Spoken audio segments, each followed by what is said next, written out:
Bom dia ou boa tarde, conselheiros. Esse processo ele trata de um pedido de compensação de créditos de PIS e COFINS. Esses créditos eles foram glosados, a compensação não foi homologada por diversas razões que serão apresentadas mais à frente. Esse processo ele é um processo que demanda uma análise probatória, porque discute a legitimidade de diversos créditos que foram apresentados vasta documentação ao longo do processo, inclusive tem uma diligência fiscal que foi solicitada pela DRJ. é, então, nós pedimos, em razão disso, nós pedimos a retirada do plenário virtual, do processo em plenário virtual, para inclusão em sessão síncrona.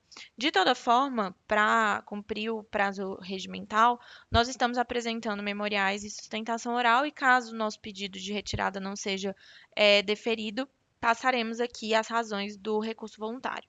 Então, como eu havia dito, esse processo ele foi para a DRJ entendeu que o despacho decisório ele era precário, que a fiscalização foi precária, determinou uma revisão de diversas glosas realizadas, é, então determinou que fosse, né, realizada essa diligência para que diversos pontos fossem esclarecidos. E aqui eu já trago um adendo, porque a precariedade da fiscalização ela foi reconhecida pela DRJ. Tanto é assim que foi necessário realizar essa diligência. E essa diligência ela não foi para esclarecer um ou dois pontos de dúvida do julgador da DRJ, mas sim para revisar a apuração de crédito da recorrente. A diligência ela fez uma revisão do despacho decisório. E isso não é permitido no ordenamento jurídico. Bom, seguindo com a narrativa fática do processo, o processo voltou para a DRJ após o relatório de diligência, e nesse momento alguns créditos foram reconhecidos e a compensação foi homologada de forma parcial. Então, de fato, foi reconhecido que houve erros no primeiro despacho decisório, e esses erros foram corrigidos em sede de diligência, o que não deve ser permitido. Então, a DRJ proferiu o acórdão é, reconhecendo alguns créditos e mantendo a glosa de outros créditos. Então, o que permanece em discussão são seis tópicos em relação aos créditos da recorrente. O primeiro deles é em relação a insumos que, de acordo com a fiscalização, não estariam incluídos no processo produtivo da recorrente.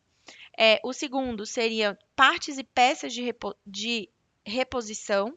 O terceiro, aluguéis de máquinas e equipamentos. O quarto, aluguéis de prédios. O quinto, serviços considerados insumos. E o sexto, encargos de depreciação. Então, são essas seis discussões que remanescem. Os demais créditos, as demais discussões foram superadas no acórdão da DRJ, uma vez que as glosas foram revertidas e os créditos foram reconhecidos. Antes de passar para as razões de mérito de cada uma dessas discussões em relação aos créditos, eu gostaria de chamar a atenção para um ponto de nulidade muito forte presente nesse processo. Eu já me adiantei quando eu estava fazendo o histórico fático aqui do processo, falando da diligência fiscal, mas eu gostaria de chamar a atenção para a precariedade da fiscalização que fez a apuração, a análise desses créditos no primeiro momento. Tanto é assim que foi necessário uma revisão. Só que essa revisão não pode ser realizada em sede de diligência. O despacho decisório é nulo, porque ele foi precário. Em diversas rubricas, ele não indicou exatamente que crédito ele estava glosando, qual o fundamento da glosa daquele crédito, o que inclusive cerceou o direito de defesa do contribuinte. Em relação a uma das rubricas, referente aos insumos sujeitos à alíquota zero, a recorrente sequer conseguiu se defender em relação a essa acusação, porque não conseguiu identificar qual era o crédito especificamente a que o fiscal estava se referindo, porque a recorrente ela não realiza aquisição de insumos sujeito à alíquota zero. Então, não só essa precariedade, ela não só é vedada em razão do artigo 142 do CTN, mas também porque dificulta a defesa do recorrente, cerceando, né, o seu direito de defesa. E o que aconteceu aqui também em diversas oportunidades foi a alteração de critério jurídico. Por quê? Porque a DRJ superou os fundamentos trazidos no despacho decisório, porque de fato eles não se sustentavam, foi visto pela documentação apresentada pelo contribuinte que eles não se sustentavam, e para isso, para manter as glosas, alterou os critérios jurídicos, alterou diversos critérios jurídicos. E isso vai ficar bastante claro à medida que eu for passando para o mérito de cada uma desses 6 tópicos que permanecem em discussão. Então, conselheiros, a recorrente entende que é imperativo a nulidade o reconhecimento da nulidade desse despacho decisório. Esse despacho decisório é precário, cerceia o direito de defesa do contribuinte e a DRJ ainda realiza alteração de critério jurídico para tentar manter essas glosas, né, que são indevidas. Pois bem, passado esse ponto, vamos analisar cada uma dessas discussões que remanescem em relação a alguns créditos.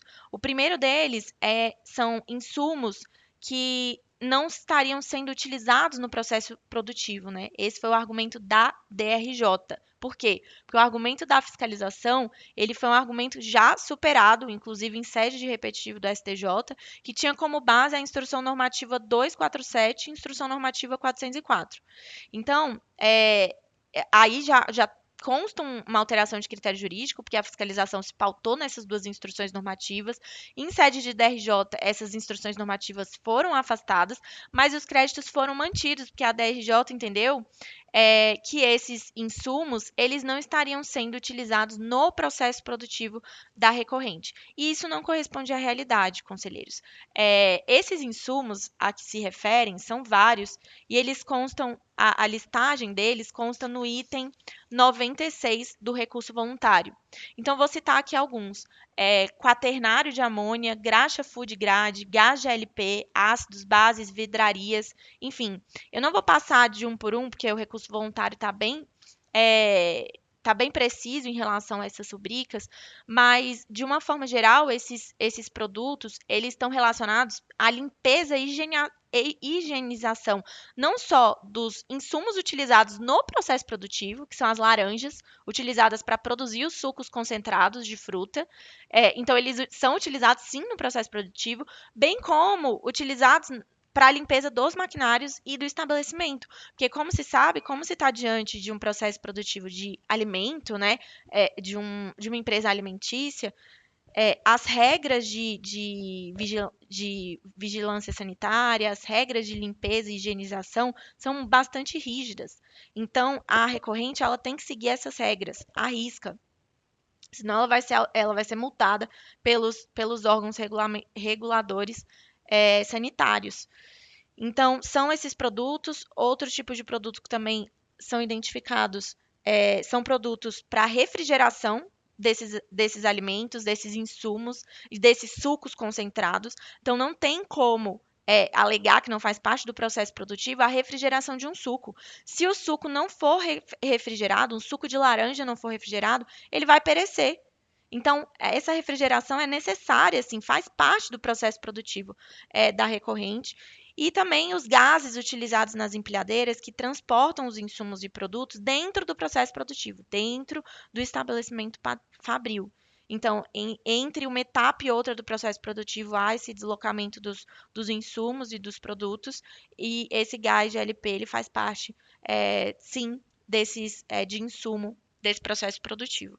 Então, essa é a primeira glosa que a recorrente pretende ver cancelada, né, revertida, e os créditos, portanto, reconhecidos. A segunda diz respeito a partes e peças de reposição. Essas partes e peças de reposição são partes e peças de tratores e veículos agrícolas. E a autoridade fiscal, ela entendeu que, na verdade, isso não seria insumo, e sim ativo.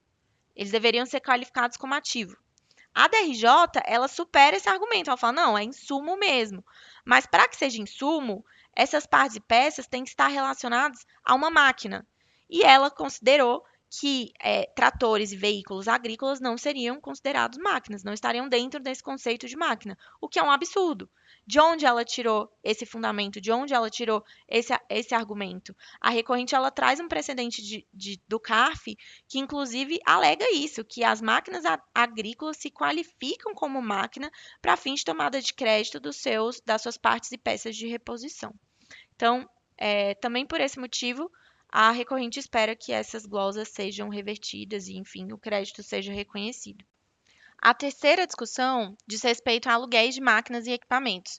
Então, a fiscalização glosou esses créditos sobre as despesas de locação de máquina e equipamento por entender que se referiam à locação de caçamba para coleta e remoção de lixo.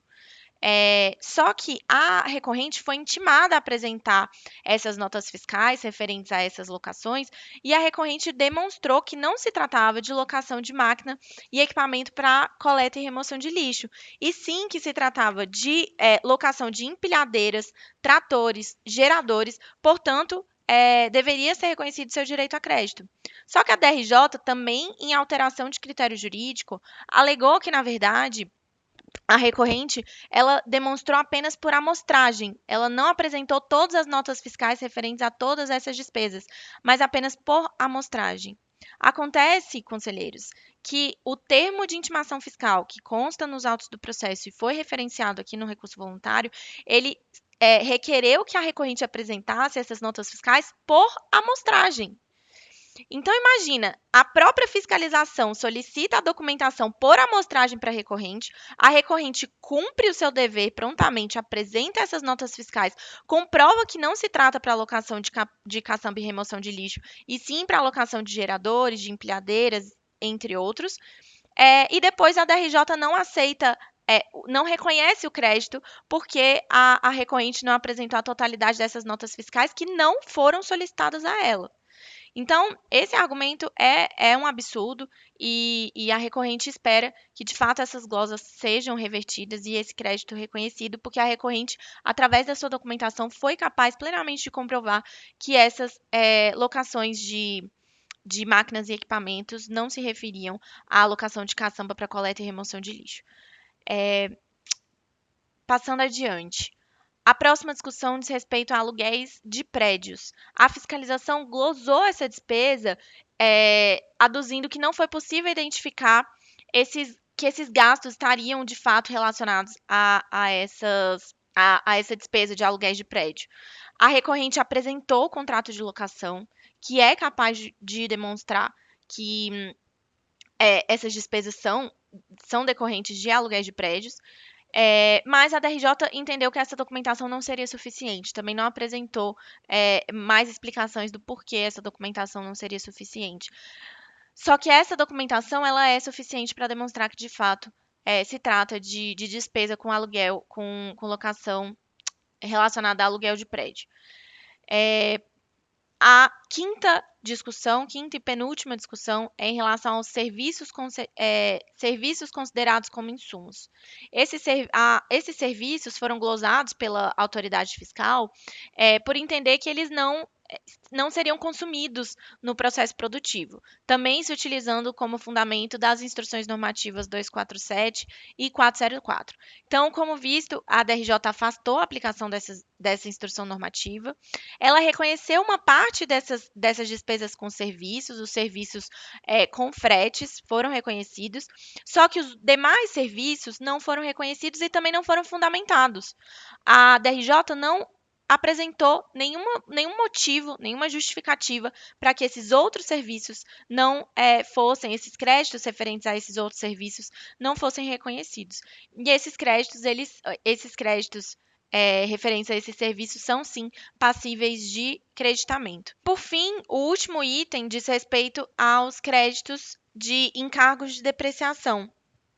A autoridade fiscal, ela é contraditória ao fundamentar essa glosa. Por quê? Porque, de um lado, ela diz que entende que é possível, sim, a tomada de crédito sobre essa despesa, mas, ao mesmo tempo, glosa a integralidade dos dispêndios relacionados à despesa de depreciação.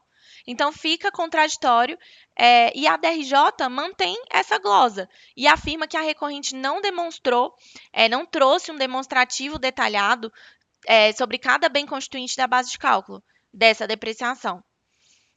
Só que o recorrente, ele trouxe na sua manifestação de inconformidade as DACONs dos períodos, e esse documento fiscal é suficiente para comprovar que os valores referentes às despesas com depreciação são passíveis de creditamento e que, portanto, essa glosa é indevida. Então, conselheiros, por todos esses argumentos, especialmente pelos argumentos de nulidade, a recorrente entende que esse despacho decisório, primeiro, deve ser anulado em razão das patentes nulidades existentes e, caso assim não entenda, na remota hipótese, a recorrente espera que essas glosas sejam revertidas e o crédito seja reconhecido e, portanto, as compensações homologadas integralmente.